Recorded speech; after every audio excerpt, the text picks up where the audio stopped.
مسلمان هم دغه ته وایي، مسلمان هم دغه ته وایي چې د اسلام یعنی د الله او د الله د پیغمبر هر حکم تبا سر تسلیم خم. دا 2 نمبر مسلمانی به پریدو خواه، زبم پریدم تاسو بم پریده، چه رب دی که زما فائده ده نو خیر ده دا با حکم کنا، خیر ده کستا ده نارضا کار ده، او دی که می فائده نشتا نو خیر ده کو می رب استا ده رضا کار ده.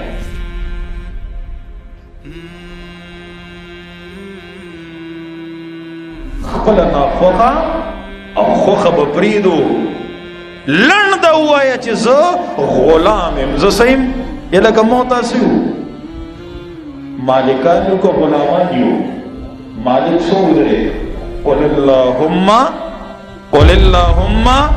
مالک الملک تؤتی الملک من تشاء وتنزع الملک من تشاء. مالک و بادشاہ اغزاد دے زوتا دا آغا مالک و دا آغا بادشاہ دا بندگی و دا غلامی دا بارا پیدایو. لہذا رب زدا وعدہ کوما اور ستا پا جماعت کے دا وعدہ کوما چی زمان نم چونکہ دا غلامی و دا بندگی دے رب زبا نورم مکمل ستا غلامی و بندگی کو زمان خپل خوخ و نافخ بنئی آغا بکم چی سستا خوخ.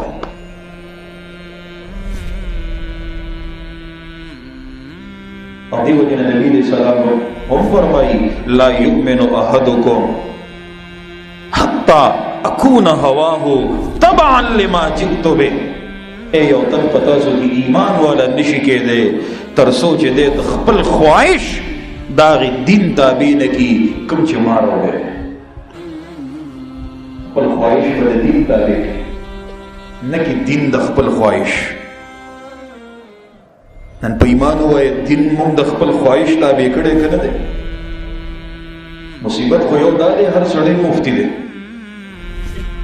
پوئی گی کنا پوئی گی مفتی دے فتوہ ورکی زان لمونگ دا زان نکارو نا جائز کڑی دی جائز کڑیم دی کنم دی جائز کڑی دا ولی زکا مونگ دا خپلے زندگی او دا خپل پیدائش پا مقصد نیو رسے دے بس. کله چې موږ په دې مقصد باندې ورسېدو کنه بیا موږ د ځان نه فتوی به نه ورکوو. نو یو کار زما د خواهش مطابق دی ما ځان له جایز کو، او یو کار زما د خواهش نه خلاف دی ما ځان له ناجایز کو. زه دین ته نه ګورم، زه د الله او د الله د پیغمبر حکم ته نه ګورم. دکه زمونږ د ذلت غټ سبب دی.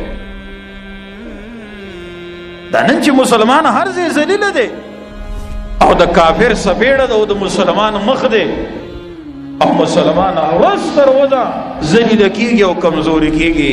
زما مہربان دا دی بل اس وجہ نشتا مونگ دا اللہ دا دین سر دو بیٹو کے شروع کری تھی. طول دن مونگ مستوایو او بیا غصتا چی مونگ طول دن وایو نا اغم مونگ دا خپل خواہش مطابق دے.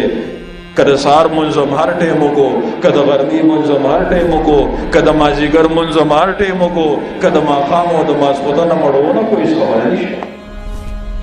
زو مسلمان ان پا ماسو فتوہ لگو لیشی نشی لگو. عزیزانو دا ٹرینڈ بدلول دی، دا رویہ بدلول دی. زان باندی نم د غلامه او د بندګۍ اغوستل پکار دي او ځان د شریعت پابند جوړول غواړي بس. او کچرته داسې ونه شوه دا دین به موږ ته څه ښیي؟ دین به موږ ته څه ښیي؟ قرآن او سنت. دین به موږ ته څه ښیي؟ قرآن او سنت.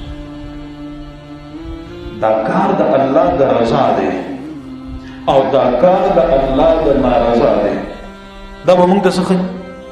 قرآن او سنت.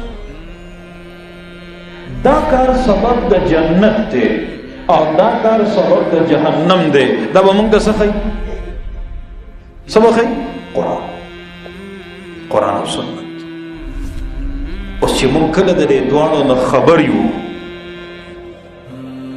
نو زموږ زندگی به د شریعت مطابق او که نه موږ د دې نه ځان غافله کړی دی دنیاوی معاملاتو باندې ښه پوهېږو په فیسبوک، واټس اپ، ایمو نور د انټرنیټ کارونه، نور د دنیا کارونه، پاغي زموږ نه څوک نه پوهېږي، خو چې په دین نه پوهېږي.